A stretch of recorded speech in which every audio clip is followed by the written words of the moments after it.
انسان کے لیے کائنات کی ہر چیز دعائیں کرنے لگتی، طالب علم کے لیے بہت سی مخلوق دعائیں کرتی. آپ مشغول ہو گئے کسی اور کام میں، خدمت خلق میں یا علم حاصل کرنے میں، اور اللہ تعالیٰ کی مخلوق شروع ہو گئی آپ کے لیے دعائیں کرنا. عرش والے فرشتے آپ کے لیے دعائیں کرنے لگتے ہیں اگر آپ ایمان لا کر اچھے کام شروع کر دیں. تو اللہ سے مانگنے کے مختلف انداز ہیں، ڈائریکٹ مانگنا بھی اور مختلف عبادات کرنا بھی. اسی طرح وَاسْتَعِینُوا بِالصَّبْرِ وَالصَّلَاةِ، مدد مانگو صبر اور نماز سے. ٹھیک ہے، نماز میں انسان بہت سی دعائیں پڑھتا ہے، لیکن اگر مشکل وقت میں انسان صبر کے ساتھ نفل پڑھ کے اللہ تعالیٰ کا ذکر کرے اور اس کو سمجھ نہ بھی آئے کہ کیا دعا مانگو، کیونکہ بعض پریشانیاں ایسی ہوتی ہیں کہ انسان منہ سے کچھ نکال بھی نہیں سکتا، تو یہ نماز بھی کافی ہو جائے گی. وَقَالَ رَبُّكُمُ ادْعُونِي، اور تمہارا رب کہتا ہے مجھے پکارو. اور پکارنے کے کئی انداز ہیں. دل ہی دل میں پکارنا بھی آتا ہے، چپ کے پکارنا بھی آتا ہے، اونچی آواز سے پکارنا بھی آتا ہے، اکیلے پکارنا بھی آتا ہے، سب کے ساتھ مل کے دعا کرنا بھی آتا ہے. کوئی دعا مانگ رہا ہو تو آمین کہنے سے بھی بات بن جاتی. مجھے یاد ہے کہ ایک دفعہ میں عمرے پر گئی اور طواف کے بعد جہاں میں نفل پڑھ رہی تھی، تو نفل کے بعد میں نے سوچا کہ میں اپنی دعا کرتی ہوں. اتنے میں ایک شخص عربی میں کوئی دعا مانگ رہا تھا. اتنی خوبصورت دعا تھی کہ میں نے ایسی دعا کسی سے نہیں کبھی سنی، اور میں نے صرف آمین کہنا شروع کر دیا. میں نے کہا یا اللہ، میری تو نہ زبان میں اتنی بلاغت و فصاحت ہے، نہ مجھے اتنی باتیں آتی ہیں، مجھے تو مانگنا بھی نہیں آتا، تو بس جو کچھ یہ مانگ رہا ہے مجھے بھی یہی دے دے. میں نے صرف آمین آمین آمین کہنا شروع کر دیا. یہ کتنا بڑا اس کا احسان ہے کہ ہم آمین کہہ کے بھی شامل ہو جاتے ہیں دوسروں کی دعاؤں میں. تو اسی لیے دعا کو عبادت کا نچوڑ کہا گیا، کریم، خلاصہ، ساری عبادت کا اوپر کا حصہ. اور ویسے بھی اگر دیکھا جائے تو ہر نماز میں بہت سی دعائیں ہیں. ہر موقع کی اللہ کے رسول صلی اللہ علیہ وسلم نے مختلف طرح کی ہمیں دعائیں سکھائی ہیں. سویرے جو آنکھ کھلتی ہے، سویرے کے اگر آدھی رات کو بھی کھلتی ہے، اس کی بھی دعا ہے. اس وقت سے لے کر کوئی کام ایسا نہیں دین کا یا دنیا کا، اچھا یا برا، جس کے لیے کوئی نہ کوئی دعا نہ موجود ہو. یعنی اتنا خوبصورت عمل ہے دعا مانگنا کہ جس کے لیے کسی خاص چیز کی قید بھی نہیں کہ کہیں بند کے بیٹھو تو ہی مانگو، کہیں پہنچو تو مانگو. نہیں، کہیں بھی مانگو، دن کو مانگو یا رات کو مانگو، کھڑے ہو کے مانگو یا بیٹھ کے مانگو، چلتے پھرتے مانگو یا چپ کے مانگو، منہ سے بولو بھی نہیں اور دل ہی دل میں مانگو تو بھی وہ سن لیتا ہے. کسی بھی طرح مانگ سکتے ہو، کہیں بھی مانگ سکتے، کچھ بھی مانگ سکتے ہو. اس لیے وَقَالَ رَبُّكُمُ ادْعُونِي أَسْتَجِبْ لَكُمْ، تمہارا رب کہتا ہے مجھ سے مانگو، میں تمہاری دعا قبول کروں گا. اور آپ کو پتا ہے کہ ربکم یہ صرف مسلمانوں کا رب نہیں، رب تو ساری مخلوق کا ہے.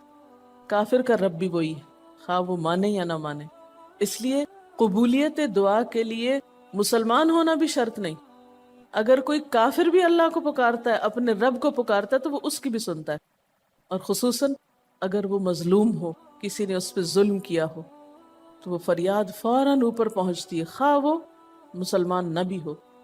اس لیے یہ جو دعائیں ہیں یہ آپ سب کو بتا سکتے ہیں، مسلم نان مسلم سب کو سکھا سکتے ہیں، تاکہ وہ اپنے رب کو پکارے اور رب ان کو ہدایت دے.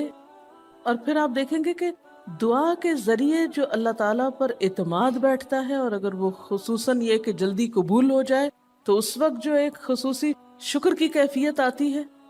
لیکن یہ کہ مایوس نہیں ہونا. بات میں یہ کر رہی تھی کہ اس کے لیے کوئی شرط نہیں کہ کوئی شخص بہت نیک مسلمان ہو یا بہت اچھا مسلمان ہو، وہ تو گناہ گاروں کی بھی سنتا ہے. اس لیے بعض اوقات لوگ جب مایوس ہونے لگتے ہیں نا کہ ہم تو بہت گناہ گار ہیں، ہماری نہیں سنی جائے گی، تو انہیں مایوس نہیں ہونا چاہیے. مایوس ہو کے کہاں جائیں گے سننے؟ کس سے مانگنے جائیں گے؟ ان کو بھی پکارنا چاہیے، خواہ کوئی کیسے بھی گناہ میں ڈوبا ہوا، کیسی بھی حالت میں ہو، اور اس کے لیے بھی مانگنا چاہیے. حتیٰ کہ کافر جب تک زندہ ہے، اس کی صحت کے لیے، اس کی ہدایت کے لیے، اس کی خیرخواہی بھلائی کے لیے بھی آپ خوب دعائیں مانگ سکتے ہیں. آپ صلی اللہ علیہ وسلم ابو جہل کے لیے بھی دعا کرتے تھے، یا حضرت عمر کے لیے کہتے تھے کہ ان دونوں میں سے کسی ایک کو تو ضروری ہدایت دے. تو دعا ہر حال میں فائدہ دیتی ہے. ان مصیبتوں میں بھی فائدہ دیتی ہے جو اتر چکی ہیں، ان میں بھی دیتی ہے جو نہیں اتری. دعا تو ابلیس کی بھی قبول ہوئی تھی. اس نے قیامت تک زندگی کی دعا مانگی تھی، اس کی بھی قبول کر لی گئی. اس نے کہا تھا قال انظرنی الی یوم یبعثون، قیامت تک کے لیے مجھے مہلت دے کہ میں انسانوں کو بھٹکا سکوں. تو اللہ تعالیٰ نے کہا جاؤ، تمہیں مہلت دی گئی. اس لیے یہ خیال تو اپنے دل سے سب نکال دیں کہ ہماری دعا نہیں قبول ہوتی. سب کی ہو سکتی، شرط یہ ہے کہ آپ واقعی دعا مانگ رہے ہوں. ہاں، جو غافل دل سے مانگے اس کی نہیں قبول ہوتی، کیونکہ وہ مانگ نہیں رہا، وہ تو بس صرف ایک فرض پورا کر رہا ہے. وہ بظاہر دیکھنے میں مانگنے کا عمل نظر آ رہا ہے لیکن حقیقت میں مانگ نہیں رہا. تو حدیث میں آتا ہے کہ اللہ تعالیٰ غافل دل کی دعا نہیں قبول کرتا. بس کچھ ادب یہ ضرور سکھائے گئے کہ انسان قطع رحمی کی دعا نہ کرے، گناہ کی دعا نہ کرے، غلط کاموں کی دعا نہ کرے، اور پھر ساتھ یہ کہ دعا کرنے کے بعد مایوس نہ ہو، دعا میں جلد بازی نہ کرے، کیونکہ اللہ تعالیٰ نے قبولیت دعا کا وعدہ کر رکھا ہے. استجب لکم، میں قبول کروں گا تمہاری دعائیں. ہاں، یہ ضرور ہے کہ قبولیت کی شکلیں مختلف ہوتی. بعض اوقات تو انسان کو بالکل وہی مل جاتا ہے جو وہ چاہتا ہے، بعض اوقات وہ نہیں ملتا جو وہ چاہتا ہے، بلکہ وہ دے دیا جاتا ہے جو اس کو زیادہ ضرورت ہوتا ہے. یعنی ہمارا تو علم اتنا محدود ہے نا، ہم ایک چیز مانگ رہے ہوتے ہیں جو ہمارے حق میں کوئی زیادہ اچھی نہیں ہوتی. اللہ تعالیٰ ہمارے لیے ہم سے بڑھ کر مہربان ہے، وہ ہمیں وہ نہیں دیتا بلکہ وہ دیتا ہے جو ہمیں اس سے زیادہ فائدہ دے سکتا ہے. اگر آپ اپنی گزشتہ زندگی کی دعاؤں پہ ایک نظر ڈالیں تو ہم کتنی چھوٹی چھوٹی چیزیں مانگتے رہے ہیں، اور اللہ تعالیٰ نے ہمیں اس سے بڑھ کر عطا کیا ہے. ہم سب کو جو اللہ تعالیٰ نے دین کی سمجھ دی یا دین کو سیکھنے کا شوق دیا، ضروری نہیں کہ ہم سب نے یہ مانگا ہی ہو کہ اللہ تو ہمیں موقع دینا اپنے دین کو سیکھنے کے لیے، سکھانے کے لیے. لیکن یہ ضرور ہو سکتا ہے کہ ہم زندگی میں کچھ اور مانگتے رہے اور ہمیں وہ نہیں ملا، یہ نعمت مل گئی اور وہ ہمارے حق میں زیادہ بہتر ہو گئی. اور یہ ہو سکتا تھا کہ ہمیں وہ چیز مل جاتی اور آج ہم اس چھوٹی سی چیز کو لے کر اس کا شوق بھی پورا کر چکے ہوتے، اس کی ساری اٹریکشن ختم ہو چکی ہوتی. کیونکہ دنیا کی کوئی چیز ایسی نہیں جس کی اٹریکشن ختم نہ ہو جائے یا جس کی ویلیو گھٹ نہ جائے، جو پرانی نہ ہو جائے. لیکن قرآن کا علم ایک ایسا علم ہے جو ہر دم نیا لگتا ہے، ہر دم زندگی دیتا ہے، خوشی دیتا ہے، سکون دیتا ہے، ایک راحت ملتی ہے. یہ پرانا نہیں ہوتا. پھر اسی طرح یہ بھی ہوتا ہے کہ بعض اوقات انسان کی کوئی آفت ٹال دی جاتی. آپ مانگ رہے ہیں رزق، تو وہ رزق میں برکت تو نہیں ہوتی مثلاً، لیکن کوئی بیماری آپ سے ٹال دی جاتی کہ خدا نہ خواستہ آپ کو اگر مال مل بھی جائے اور ایسی بیماری لگ جائے کہ سارا مال اس میں ڈوب جائے، تو مال بھی گیا اور تکلیف الگ. تو اللہ تعالیٰ اپنی رحمت سے آپ کو زیادہ مال تو نہیں دیتے، مگر وہ بہت بڑی بلا سے محفوظ رکھتے ہیں، کسی حادثے سے بچا لیتے ہیں، کسی ایسی پریشانی سے بچا لیتے ہیں کہ جس میں آپ کا سب کچھ ہی کھپ جاتا. کیونکہ ہمارے پاس کوئی رائٹ تو نہیں ہے، ہم کو ڈیزرو تو نہیں کرتے کہ ہر وقت ہم امن و امان میں رہیں. ہمارے اپنے گناہوں کی بدولت، کئی بیرونی اسباب کی بدولت کوئی مشکل، کوئی حادثہ، کوئی مصیبت کسی بھی وقت آ سکتی جو دنیا میں مختلف لوگوں پر آتی رہتی. ہم ہر امن ڈیزرو تھوڑی کرتے ہیں، یہ تو اللہ کی عنایت اور رحمت اور نعمت ہے کہ وہ جو ہمیں دیے ہوئے یہ. اور یہ عین ممکن ہے کہ ہم کوئی اور دعا مانگتے ہوں اور اللہ تعالیٰ اس کی بجائے ہمیں عافیت میں رکھے ہوئے ہو، ایک پرسکون زندگی دیے ہوئے ہیں ہمیں، کہ ہمارے ہاتھ پاؤں سلامت ہیں، ہم بول سکتے ہیں، ہم دیکھ سکتے ہیں، ہم کھا پی سکتے ہیں، ہم چل پھر سکتے ہیں، ہم کسی کے محتاج نہیں ہیں. کتنا بڑا احسان ہے اس کا. اس لیے اگر کوئی دعا وقتی طور پر بعینہ ہی قبول نہیں ہوتی، بعینہ ہی کا کیا مطلب ہے؟ ایز اٹ از، جس طرح ہم چاہتے ہیں، تو بھی کوئی بات نہیں، صبر کرنا چاہیے. لیکن یہ نہیں سوچنا چاہیے کہ نہیں اللہ تعالیٰ دعا نہیں سنتا. ایک اور جگہ پر بھی فرمایا وَإِذَا سَأَلَكَ عِبَادِي عَنِّي فَإِنِّي قَرِيبٌ أُجِيبُ دَعْوَةَ الدَّاعِ إِذَا دَعَانِ فَلْيَسْتَجِيبُوا لِي وَلْيُؤْمِنُوا بِي لَعَلَّهُمْ يَرْشُدُونَ. جب میرے بندے آپ سے میرے بارے میں سوال کریں تو آپ بتا دیجئے کہ میں قریب ہوں، بہت قریب ہوں. اجیب دعوت الداعی، میں پکارنے والے کی پکار کا جواب دیتا ہوں. استجب لکم، قبول کرتا ہوں. یہ ایسے دل کے بہلانے کے لیے نہیں کہا گیا، یہ حقیقت ہے، یہ سچ ہے، اس پر ہمارا ایمان اور یقین ہونا چاہیے پختہ، اور اس کو چھوڑ کر اوروں کے پاس نہیں جانا چاہیے، کسی اور سے نہیں مانگنا چاہیے، صرف اسی سے مانگنا چاہیے، کیونکہ یہ عبادت بھی ہے اور پھر وہ ہر چیز دینے کے قابل بھی ہے، اس کی قدرت، اس کا علم، اس کی رحمت ہر چیز پہ چھائی ہوئی ہے، اس لیے اس سے مانگتے چلے جاؤ، اور پھر کبھی ایک انداز سے، کبھی دوسرے انداز سے، کبھی تیسرے انداز سے، لیکن اس سے ہمیشہ اچھی امید رکھو، لا تقنطوا من رحمت اللہ۔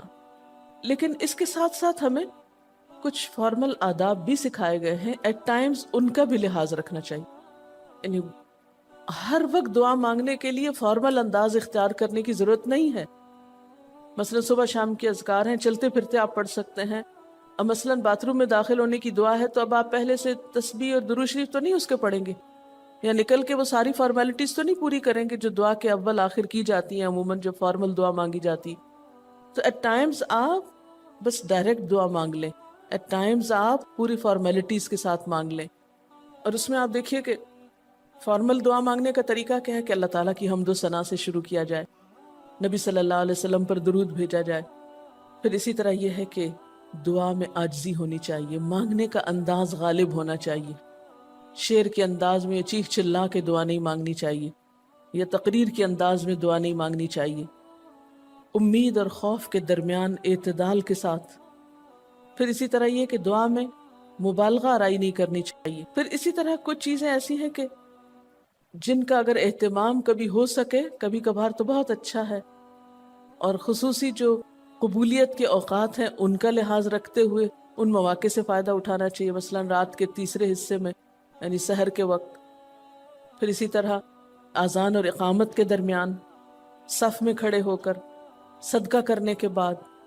کوئی بھی نیکی کا کام کرنے کے بعد، عصر کی آخری گھڑی میں، جمعے کے دن ایک خاص گھڑی میں، سجدے میں دعا، رات کو آنکھ کھل جانے پہ دعا، امر بالمعروف اور نہی عن المنکر کے بعد دعا، تلاوت قرآن کے بعد دعا، عرفہ کے دن کی دعا، رمضان کے مہینے میں خصوصاً روزہ افطار کرتے وقت دعا، پھر عادل امام کی دعا، مسافر کی دعا، بارش کے وقت کی جانے والی دعا، یہ خاص قبولیت کے اوقات اور اسباب ہیں، پھر التحیات اور درود شریف کے بعد کی جو دعا ہے جو ہم بیٹھ کے نماز کے آخر میں پڑھتے ہیں، یہ بھی صرف رب جعلنی تک ہی نہیں بلکہ اس سے زیادہ دعائیں بھی ہیں۔ پھر اسی طرح جب اللہ تعالیٰ پر بہت پیار آ رہا ہو، بہت دل اس کی طرف متوجہ ہو، کیونکہ اللہ تعالیٰ غافل دل کی دعا نہیں سنتے، تو جب دل بہت متوجہ ہو تو فوراً دعا کے بھی فائدہ اٹھا لیں۔ اسی طرح اضطراری کیفیت میں، بہت بے چینی کے وقت، جب کچھ سمجھ میں نہ آ رہا ہو، بیماری کے وقت، پھر اسی طرح سفر کے وقت، پھر اولاد کی دعا ماں باپ کے لیے، ماں باپ کی دعا اولاد کے لیے، استاد کی دعا شاگردوں کے لیے، شاگردوں کی دعا استاد کے لیے، اور جب دعا مانگے تو انداز کیا ربنا اغفر لی ولوالدی وللمؤمنین، اپنی ذات سے شروع کر کے والدین یا قریبی لوگوں کے بعد پھر سب کے لیے عام دعا، پھر اسی طرح وضو کے بعد کی دعا، کعبہ کو دیکھتے وقت جو پہلی نظر سے دیکھیں، پھر حتیم کے اندر، پھر سعی اور طواف کرتے وقت دعائیں پڑھنا، پھر مزدلفہ میں۔ لیکن یاد رکھیے کہ ان قبولیت کے خاص مواقع اور مقامات کے علاوہ دعا تو کسی بھی وقت کی جا سکتی اور کوئی بھی گھڑی قبولیت کی گھڑی ہو سکتی، اس لیے ہمیشہ دعا مانگتے وقت یہ یقین رکھیں کہ اللہ تعالیٰ قبول کرے گا، مایوسی کے ساتھ دعا نہ ہو، کیونکہ جتنی ہماری دعا کے اندر یقین کی کیفیت ہوگی اتنا ہی انشاءاللہ قبولیت کے چانسز زیادہ ہوں گے۔ یعنی عزم کے ساتھ دعا مانگنی چاہیے، یہ نہیں کہنا چاہیے یا اللہ تو چاہے تو قبول کر، نہیں چاہتا تو نہ کر، یہ نہیں کہنا چاہیے کبھی بھی، نہیں یا اللہ تو کر سکتا ہے تو قبول فرما۔ پھر اسی طرح آپ دیکھیں کہ مظلوم کی بد دعا جو ہے وہ بہت تیزی سے قبول ہوتی، کہتے ہیں نا مظلوم کی بد دعا سے بچو کیونکہ وہ کہاں جا پہنچتی ہے؟ ساتویں آسمان تک۔ اور پھر آپ دیکھیے کہ نبی صلی اللہ علیہ وسلم نے فرمایا لا يرد القضاء الا الدعاء، قضاء کو کوئی چیز نہیں ٹال سکتی مگر دعا، یعنی تقدیر بھی بدل دیتی۔ آپ صلی اللہ علیہ وسلم نے فرمایا آدمی جب کبھی اللہ سے دعا مانگتا ہے اللہ تعالیٰ اسے یا تو وہی چیز دے دیتا ہے جس کی اس نے دعا کی تھی، یا اس درجے کی کوئی بلا آنے پہ اس سے روک دیتا ہے۔ آپ صلی اللہ علیہ وسلم نے فرمایا بندے کی دعا قبول کی جاتی ہے بشرطے کہ وہ کسی گناہ کی یا قطع رحمی کی دعا نہ کرے اور جلد بازی سے کام نہ لے۔ عرض کیا گیا جلد بازی کیا ہے یا رسول اللہ؟ فرمایا جلد بازی یہ ہے کہ آدمی کہے میں نے بہت دعا کی مگر میں دیکھتا ہوں کہ میری دعا قبول ہی نہیں ہوتی، اور یہ کہہ کر آدمی تھک جائے اور دعا مانگنی چھوڑ دے۔ نہیں، دعا سے کبھی نہ تھکے، اس لیے کہ اللہ کی نگاہ میں دعا سے بڑھ کر کوئی چیز باوقت نہیں۔ لیس شیء اکرم علی اللہ من الدعاء۔ اور پھر خصوصاً اللہ کا فضل مانگنا، قرآن پاک میں بھی اللہ تعالیٰ فرماتے ہیں وَاسْأَلُوا اللَّهَ مِنْ فَضْلِهِ، اللہ سے اس کے فضل کا سوال کرو۔ پھر اسی طرح عافیت کی دعا کہ اللہ تعالیٰ ہر حادثے مصیبت تکلیف پریشانی سے بچا کر رکھے، یہ دعا بھی بہت پسندیدہ ہے اللہ تعالیٰ کے نزدیک۔ آپ صلی اللہ علیہ وسلم نے فرمایا دعا ہر حال میں فائدہ دیتی ہے، ان بلاؤں کے معاملے میں جو نازل ہو چکی اور ان کے معاملے میں جو نازل نہیں ہوئی۔ بس اے بندگان خدا تم ضرور دعا مانگا کرو۔ اور پھر آخری بات کہ تم میں سے ہر شخص کو اپنی ہر حاجت اپنے رب سے مانگنی چاہیے، حتیٰ کہ اگر جوتی کا تسمہ بھی ٹوٹ جائے تو بھی اللہ تعالیٰ سے دعا کرے۔ یعنی چھوٹی چھوٹی چیزوں میں بھی جب ضرورت پیش آئے تو اللہ کی طرف رجوع کرے۔ وَقَالَ رَبُّكُمُ ادْعُونِي أَسْتَجِبْ لَكُمْ، اور تمہارا رب کہتا ہے کہ مجھے پکارو، مجھ سے مانگو، میں تمہاری دعا قبول کروں گا۔ ان الذین یستکبرون عن عبادتی، بے شک وہ لوگ جو میری عبادت یعنی دعا سے تکبر کرتے ہیں، یعنی مجھ سے تکبر کی بنا پر نہیں مانگتے، جیسا کہ حدیث میں بھی آتا ہے من لم یسأل اللہ یغضب علیہ، جو اللہ سے نہیں مانگتا اللہ اس پہ غضبناک ہوتا ہے۔ یعنی جو دعا نہیں کرتا اللہ تعالیٰ اس سے ناراض ہوتا ہے، کیونکہ وہ تو بے تعلق ہو گیا نا اپنے رب سے نہ مانگ کر، اور خصوصاً تکبر کی وجہ سے۔ ایسے لوگوں کی جزا کیا ہے؟ سیدخلون جہنم داخرین،